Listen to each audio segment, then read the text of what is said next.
Welcome everyone to our episode 54 of our podcast Cultivating a New Generation.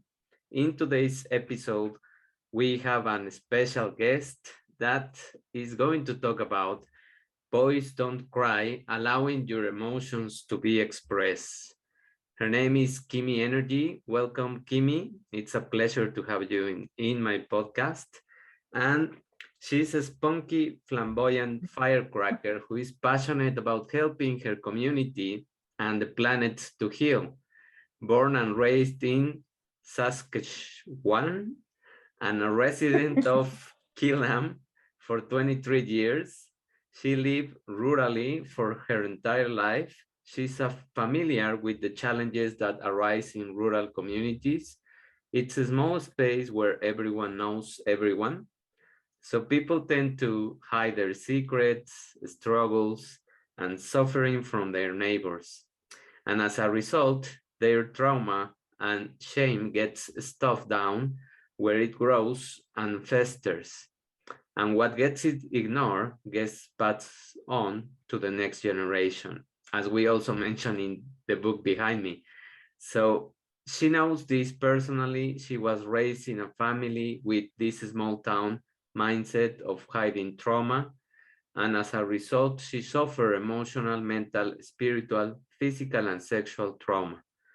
And that's why she's so committed to ending this cycle of suffering. Just because you live in a small town doesn't mean you have to suffer in silence. Emotions come up for a reason, and that reason is to call forth healing. Kimmy didn't let her painful past paralyze her. She found the resources to heal herself without blaming those who hurt her. She recognizes that her parents didn't or did the best they could with what they had and knew. So it makes sense that the problem isn't with people, but rather understanding how your traumas and how to heal them. And that's why Kimmy is doing.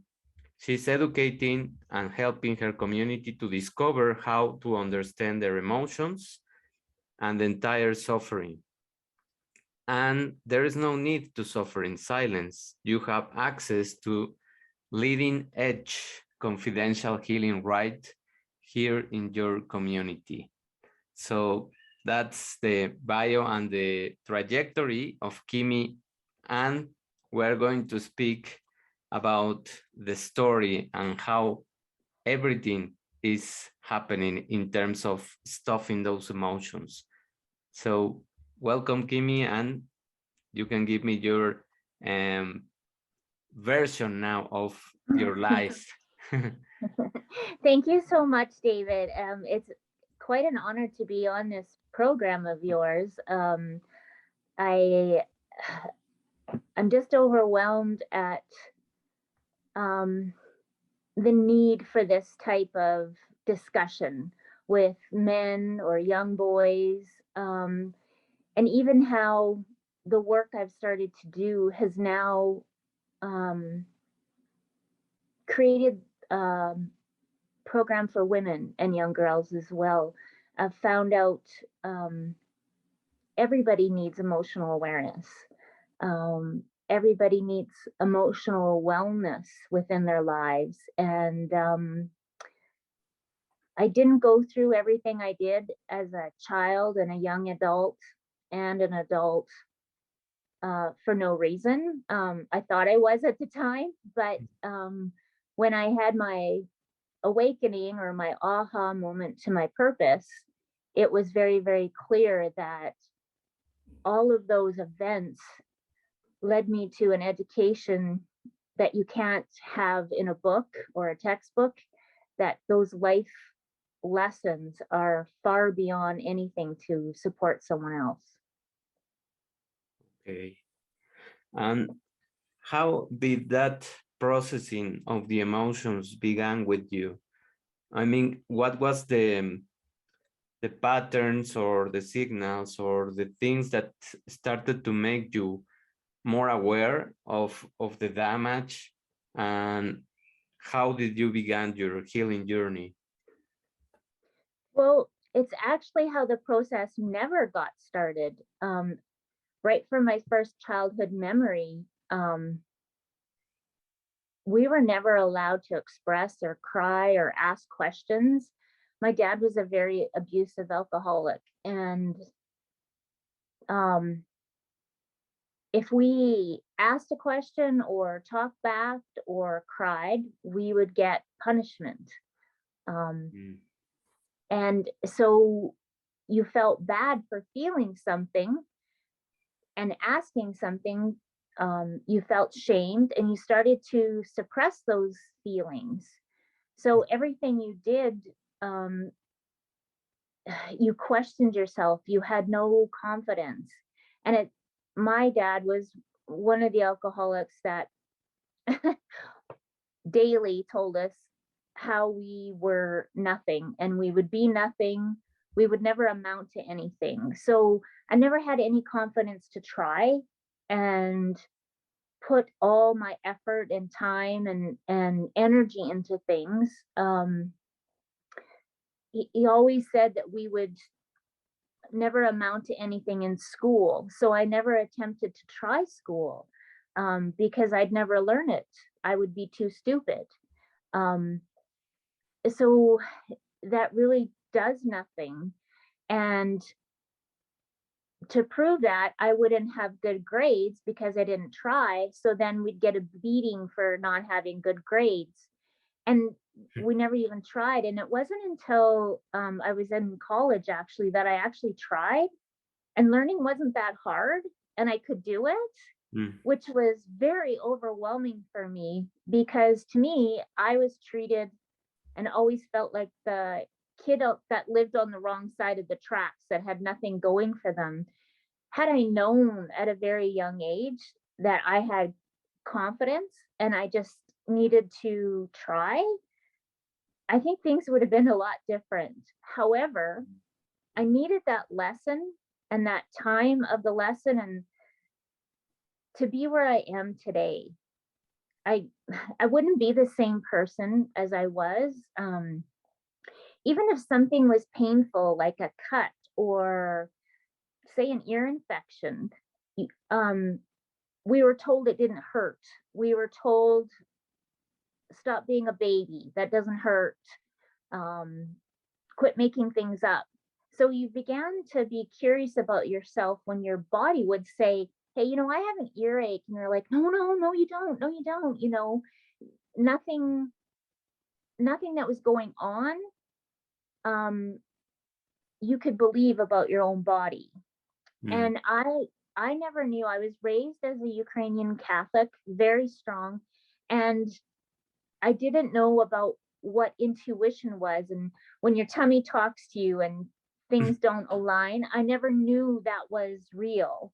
And so my little body's radar was going off nonstop. And I Wow. kept telling myself, no, remember, you're stupid. That can't be true. And that went all the way up till probably I was in my early 40s, unfortunately. I didn't know that. And I didn't know that that is your birthright compass that the universe has for everyone to follow. Um, and when I had that awakening, it was like, oh man, all those things I didn't want to do, and I did because I thought I wasn't supposed to. And oh, whoa, like how terrible. I get it now. I don't need that lesson again. But I mean, I look back at some of the things that I did because of that, not knowing about those red flags and intuition. And I'm like, well, I could have saved a lot of pain there, but I wouldn't have gotten my lesson. And, it allows you to a very tunnel vision perspective Mm. when you don't have awareness to things. And when I work with boys and men, that's a large part of it is that they only have the perspective from the generation before them that's teaching them, or maybe grandpa or great grandpa if he's still around. It's still pretty much the same tunnel vision, but it reaffirms that that's the only perspective there is.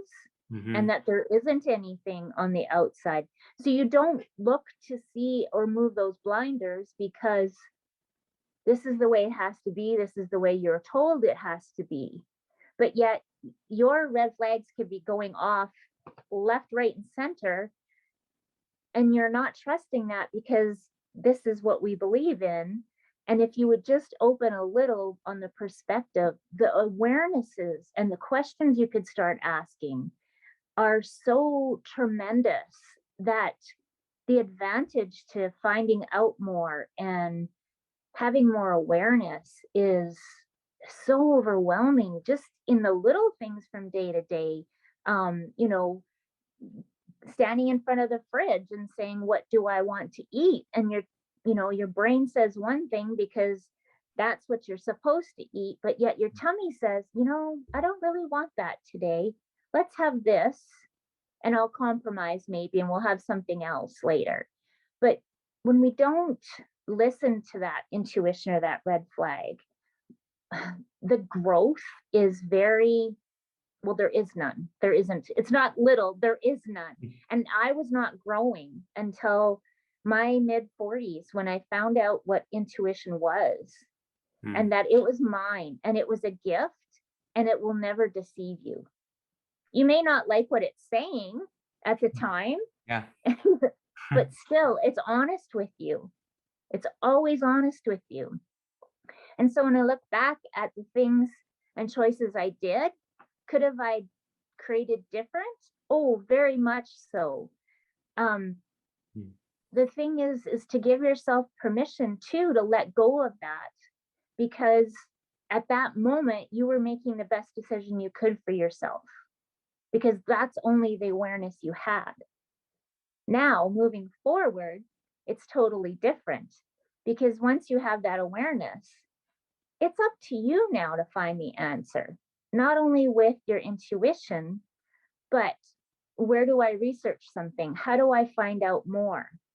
Is it okay that what my intuition is telling me may be different than the values and beliefs of my mom or my dad or my brother or my sister? And that is okay to align with your own belief system, and what is right for you is right for you and not someone else. You and I were not raised the same. We won't have the same belief system, but having conscious awareness to something means that I don't judge you for your choice. I don't judge you for believing in your belief system. And when you don't grow up with emotional development, everything is suppressed.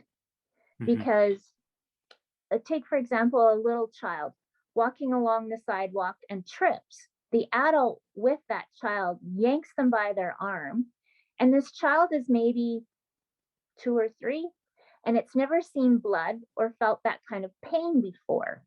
So it's got very new experiences happening. It's got the sting from the cement, which is quite a burn on the little person. Yeah. And it's got this red liquid coming out of its skin, which is blood that they've never seen before.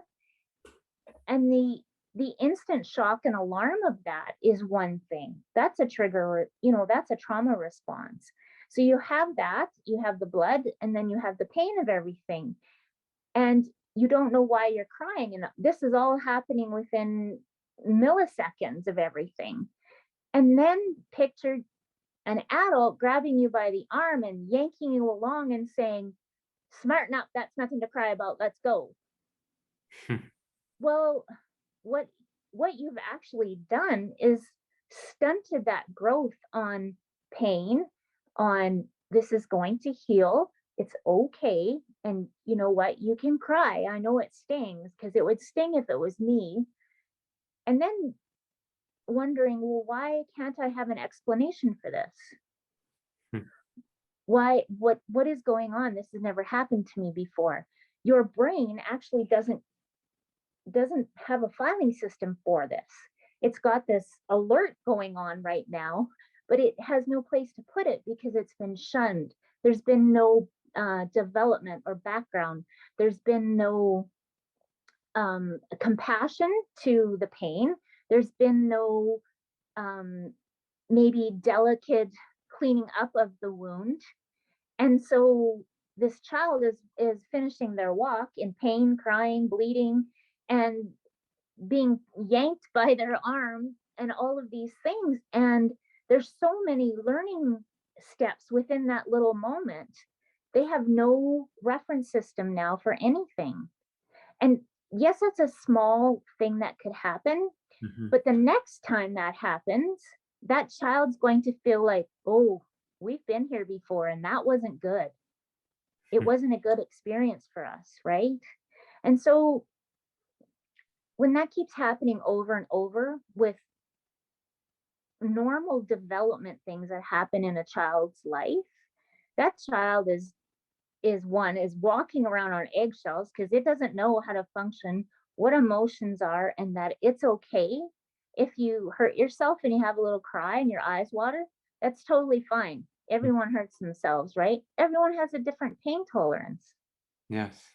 And all of that is just a natural development of not only the brain but emotion. And so you think of a little person that keeps happening to in their life, and they can either get very, very hard in their little years and mean, and because they're dealing with so many things that they don't understand, questions aren't being asked. They're not allowed to being asked questions. All they know is that if they cry, they're getting in trouble. Hmm. And their questions aren't being answered. If someone close to them dies at a young age and they're totally confused with that, they have many questions. And if those aren't answered or explained, they have no development of anything going on, so that when they get older and even in high school or dating or as an adult, and it doesn't have to be at a painful event, David, it could be something like mom and dad are not huggers. They're not compassionate, they're not cuddlers. um, they don't acknowledge that type of thing. Maybe the child has had no acknowledgement on great grades, or a special project from school what they've put a lot of extra time in and things, and there's no acknowledgement of any of that when they get back that grade that is huge. Hmm. Now we have an overachiever because nothing is going to make their parents proud. And how high do I have to keep going with this to get some acknowledgement? What will it take for me to be noticed? And when you suppress all of that, sometimes the choices that they make to get noticed are addictions, or crime. Any, like, it doesn't have to be the worst scenario to these things, but again, you're not allowing that natural development in, you know, you think it's just a teardrop from a child, but it isn't. In that little teardrop is a whole development of a child.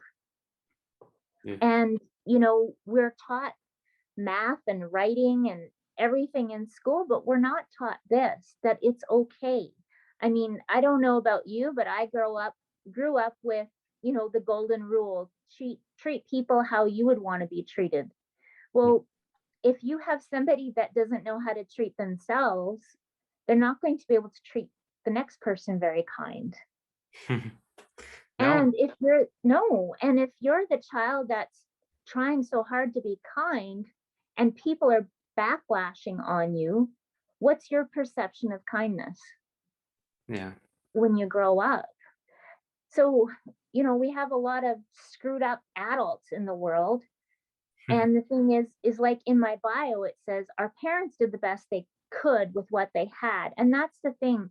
Society and media, you always hear boys don't cry, don't be a sissy. And I watched my grandpa treat my dad this way. I watched my dad teach my older brothers this way. And then I watched that come down to me from them. And then later on, I didn't understand, because in the Bible it says to turn your other cheek if someone hurts you. So does that mean I'm the one that is supposed to be the punching bag for everybody? Because if I do that, then no other child will be hurt. And that was my biggest thing is, okay, I'll let them hurt me so someone else isn't being hurt. Like, what a perspective as a young child. Yeah. Um, and the thing is that's not how it works. Like, The sacrifice, the guilt, all of those emotions are getting immersed in you, no? mhm, And as you mentioned, you are numbing the pain, you are shutting off your intuitive signals of your mhm. body.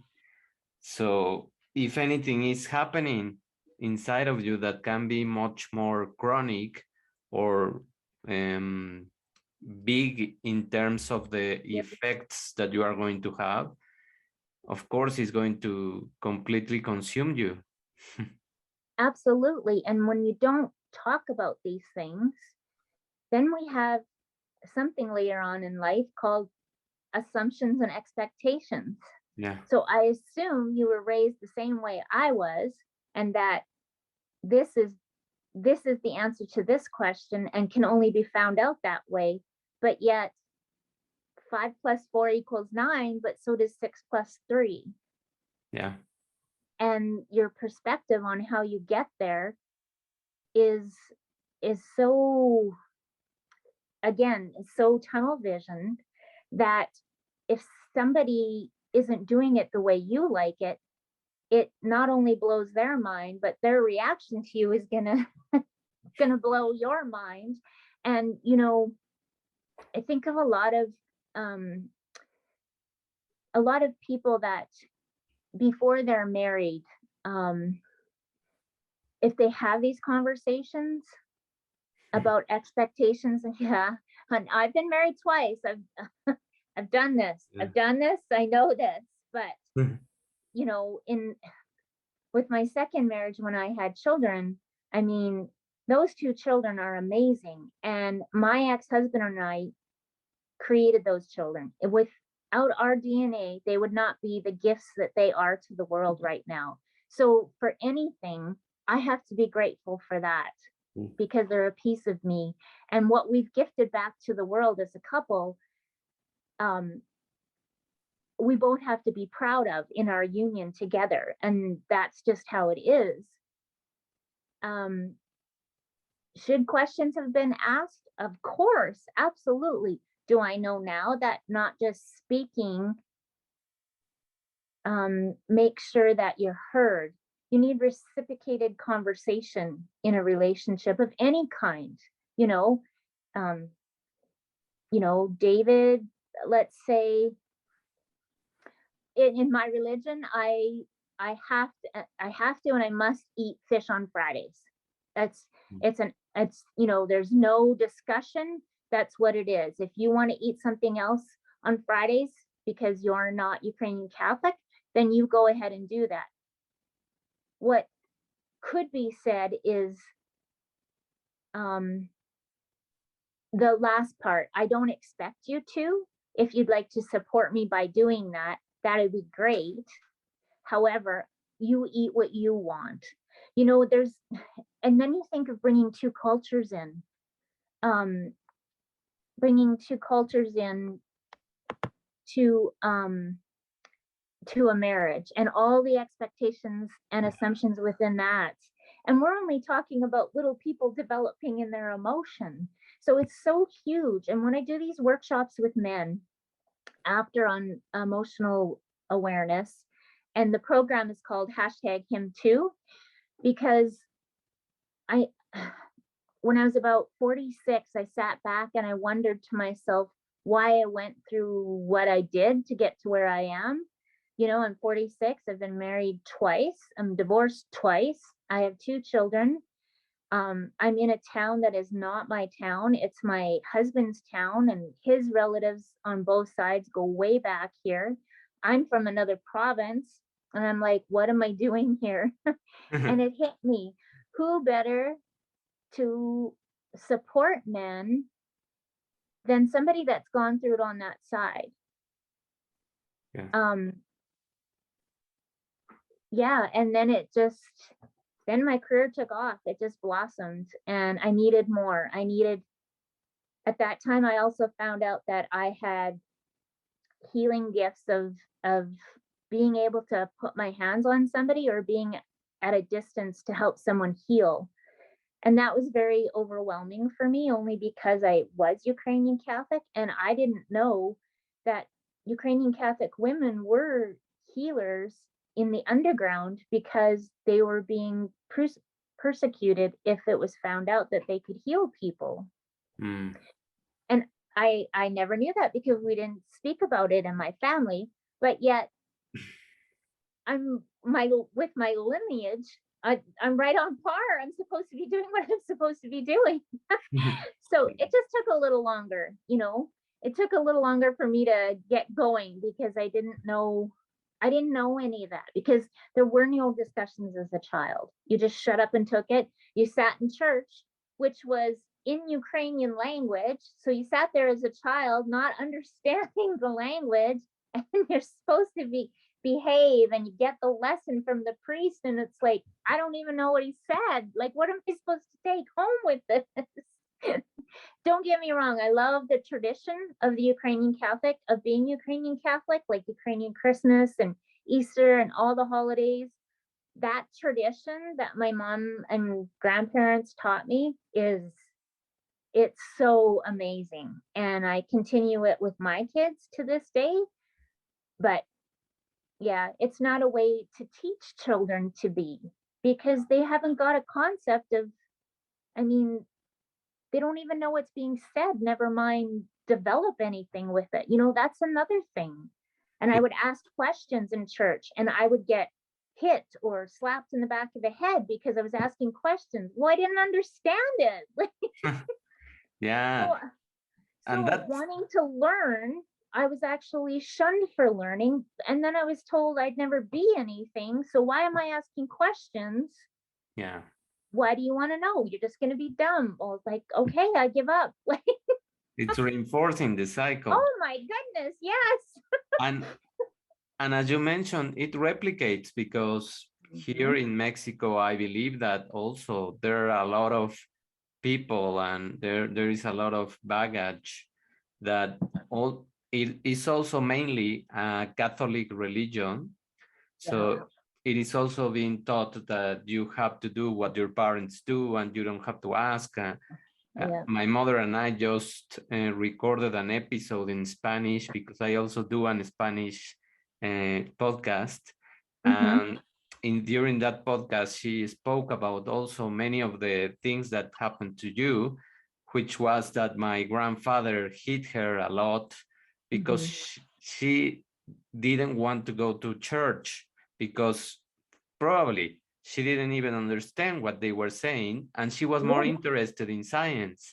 So she was more interested oh, in the school. She was more interested in her grades, in all the academic realm, and she was punished for not following the directions of the family or the patterns and the church, of course. mm-hmm. So it happens everywhere, I think. Oh, it And does.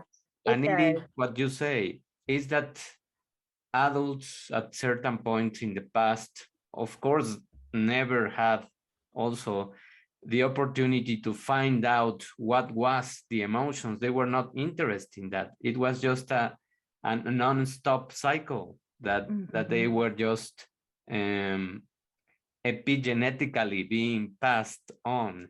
And that's Yes. what I talk also in my book, that many of the things that we do, even if we are not so harsh or so um, strong with our children, just with the example of what we are doing with our lives and how we handle the emotions, they are following that.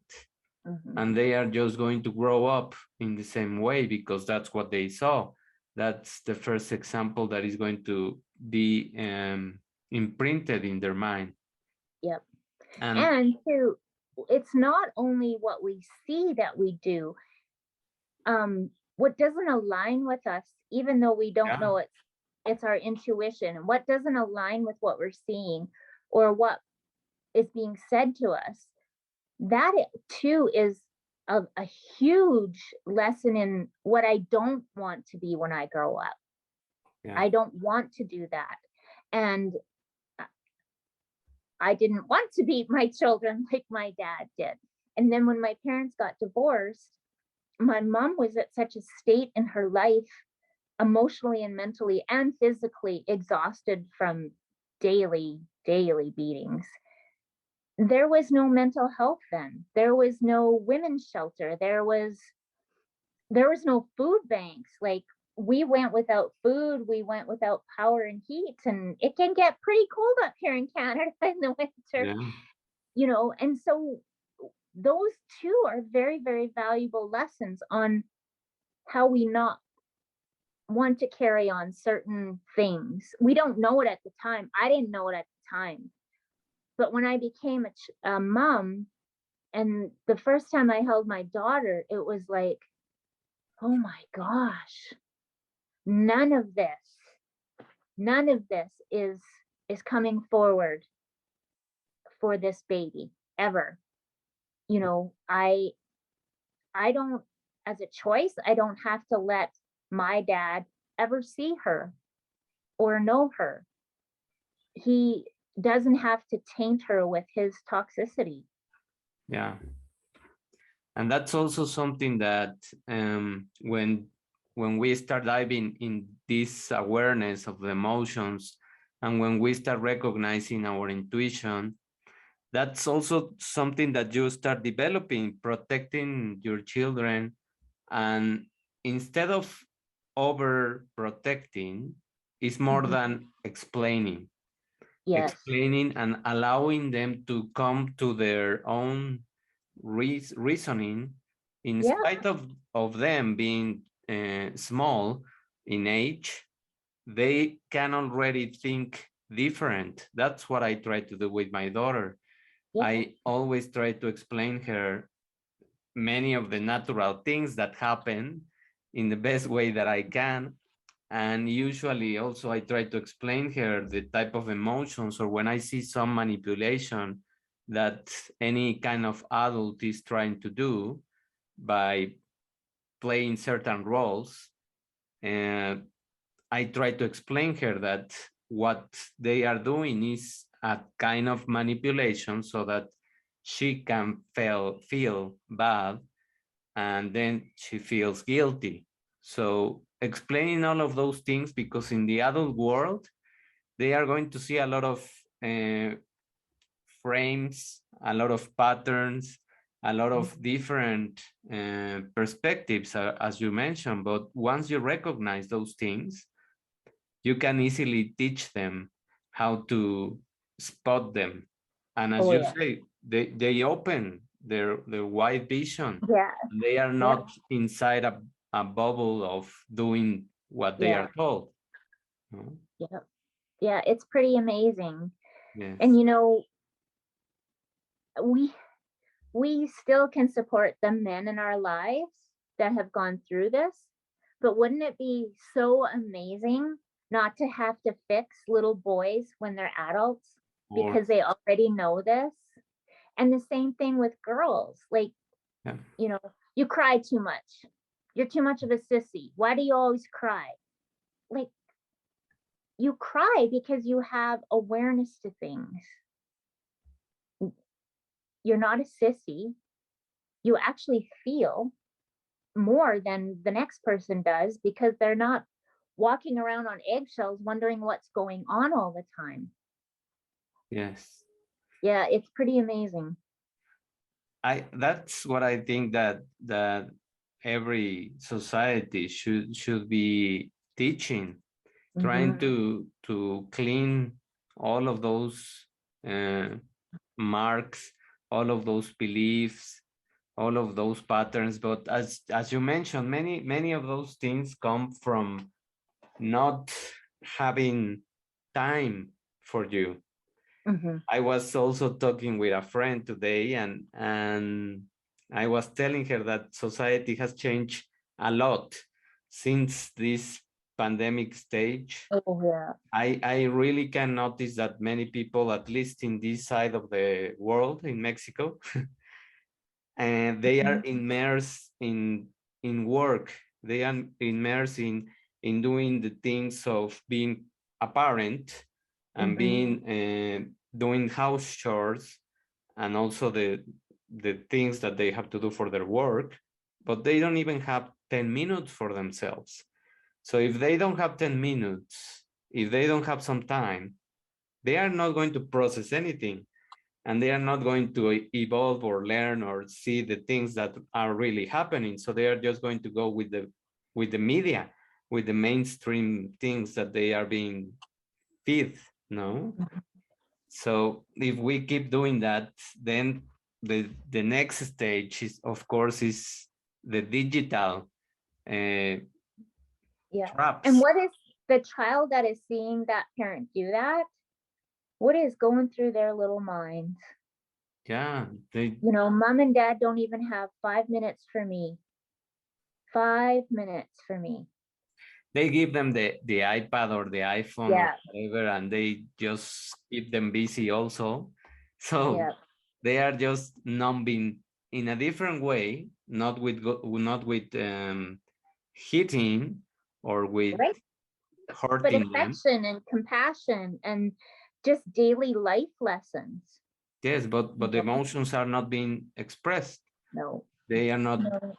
they are not talking. They are not interacting. So they are going to be numbing their pain or their emotions with digital devices. No.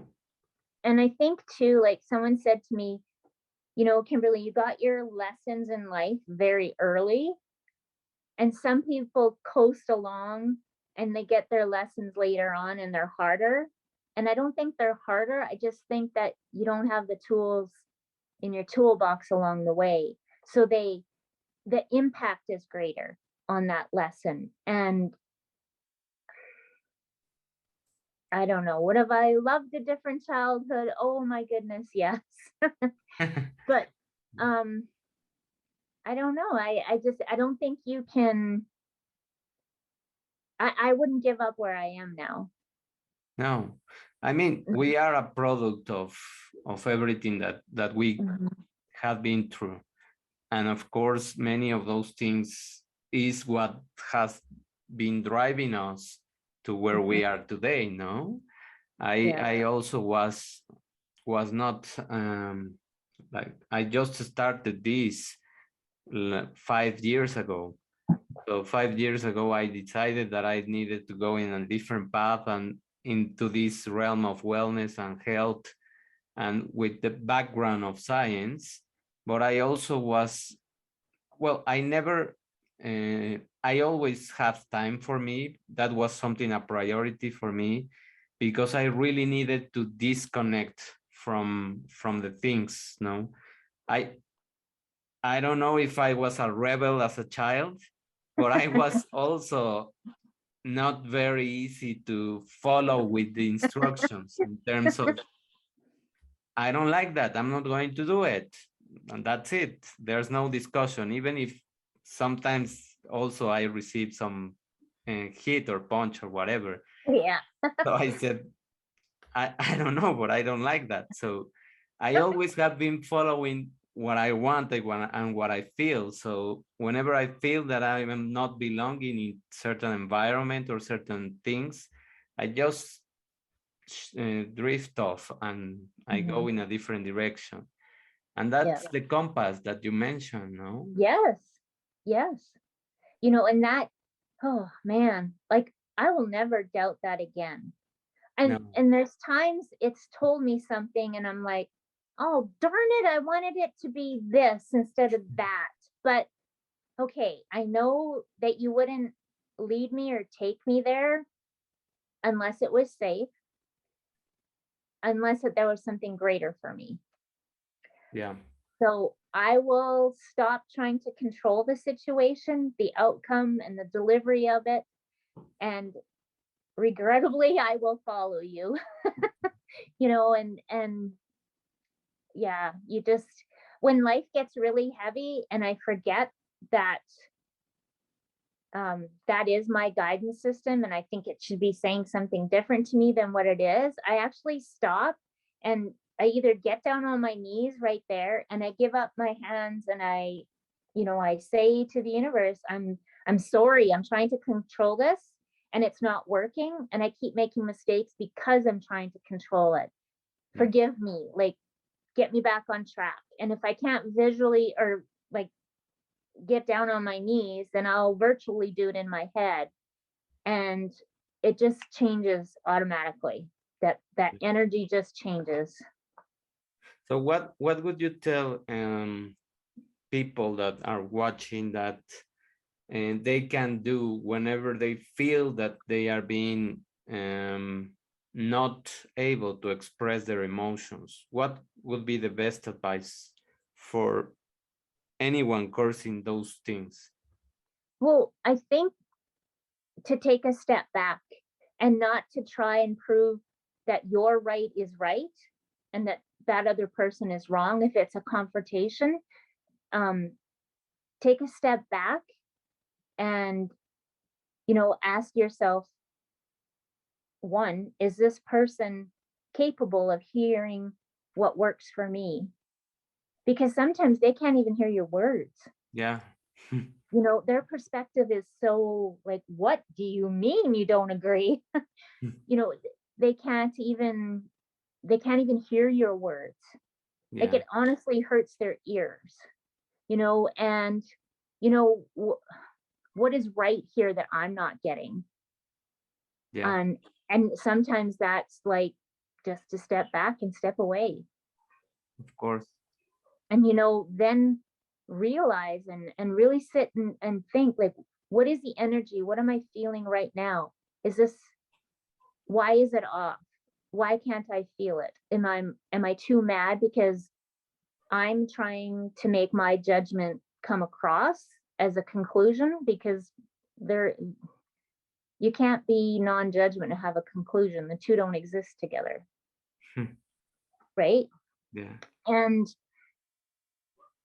yeah, I think step back and really that's the thing, because if you're going to argue with somebody that has a conclusion that A and B equals C, and it's not, A point something equals a quarter of a B equals whatever, like, if they have no perspective for awareness or consciousness that things can change, things can be different, and we could just try, then you really have to think about who you're dealing with and talking with. Yeah. And can you be the bigger person and maybe come up with a different analogy that will click for them? Yeah. Putting in their own shoes also. Yep. And sometimes that requires you to take a step down from your perspective and say, okay, what if we tried this? What would this look like to you? Can you imagine this in your head? Yeah.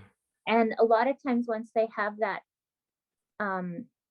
different perspective presented in a different way, and a lot of times it is the presentation, because if there's a conflict between the two people, it's usually in the presentation. And once it's dialed back to where that person can see it or feel it, it's like, oh, okay. And a lot of times that person, when they have that awareness that they get it, it's a lot harder for them to say, I can see it that way, than it is to say, well, I'm sorry, I didn't get that. Yeah. That I'm sorry, that darn thing, and it's not a right or a wrong. I'm not trying to make it my way's right. No, It's, it's agreeing. It's coming into an agreement and yeah, merging the perspectives. yeah, You yeah. know? Yeah. And maybe once this new perspective is described to this person, then they can add something on top of that to make your awareness, oh, I never thought of that. If we did this, then we could also get this outcome. It's having an open mind. Oh, yes. Yeah. And some of them are closed. And that again is not a wrong and a right or a good or a bad. it's all the way that we were molded and how we were brought to be where we are. Like our parents only had so much information on how to be parents, and the media then only had so much information, and teachers only had so much information, and priests didn't have life skills at that time either. So all of that together amounts to what they had to teach us with, Yeah. right? And it's forever changing, just like energy. Every 10 seconds there's new creations, new energy coming in, and your body is moving every 10 seconds. It's going and going. Like it doesn't sit still. You Yeah. you produce new red blood cells every 75ish days. So you're not even the same thing, right? And it's okay for change. You know, you can't stay stuck where you are, because staying stuck isn't the answer, because you're getting the same answer as yesterday.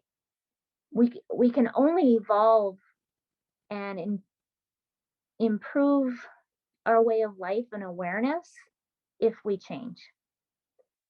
Yeah, that's what nature is also doing everywhere, It and does, yes. trying to teach us that resisting to change is just like resisting to live, Mm-hmm. because you are going to change. And as you mentioned, we are more energy than matter, and whatever we are not recognizing, we are not creating that awareness of our lives, no? So yes. Amen. Thank you, Kimmy. And I You're think that welcome. we can wrap up with that information of our energy is the most important thing, and feeling that energy, feeling your signals, feeling your body, feeling every emotion and recognizing it is the natural course of the emotion that has to flow, that has to be expressed into a feeling.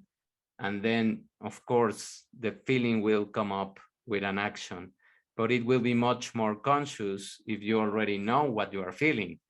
If you don't even recognize what you are feeling, it's complicated that you will have a conscious action.